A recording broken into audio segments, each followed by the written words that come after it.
This is kind of a crazy question, but it's always a good lead-in when it's a crazy question. It's quite a lead-in. Given the history of people trying to enact gun control legislation in this country, is there some consideration to taking a look at the Second Amendment and just addressing it from a sort of the underlying constitutional right to bear arms? Is that something that the president feels needs to be called into question so many years after the revolution?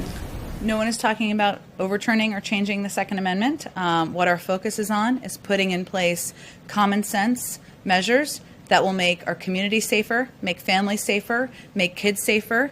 The majority of the American public supports background checks. The majority of the American public does not believe that anyone needs to have an assault weapon. So that's really what our focus is on. Okay. So there was a report last year from the Senate Finance and Homeland Security Committees. It claimed that the wife of Moscow's former mayor paid a company associated with the president's son $3.5 million.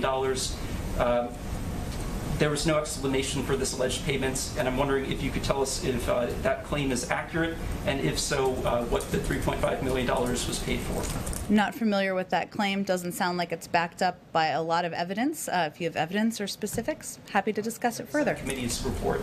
So you haven't asked about this, or? I'm not familiar with the report at all. I could follow up on the question on the border.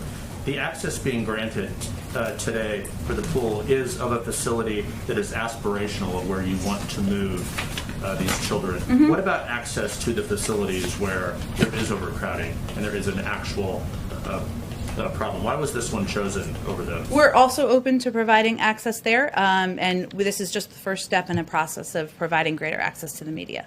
When would that decision be made? You said earlier in this week that you would be working on access. Is this the only access, or will that be coming in No, I would consider it's ongoing, and we wanted to provide pool coverage, as you all know, who are in the television field of television, that allows for a video camera to provide access to all the networks. We felt that would be a good first step, and we're looking forward to continuing to engage about how to provide increased access. Would you agree, though, that you've chosen the facility that is the aspirational facility as opposed to the problem at this moment? Well, I would say we all agree that the Border Patrol facilities are not places where children should be.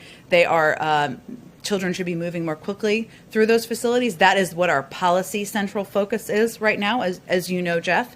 And it's also becoming a public health concern because of the number of kids who are moving through those facilities and the fact. Why not show those to the American people? We will, and we are working with the Border Patrol and with DHS to determine how we can do that.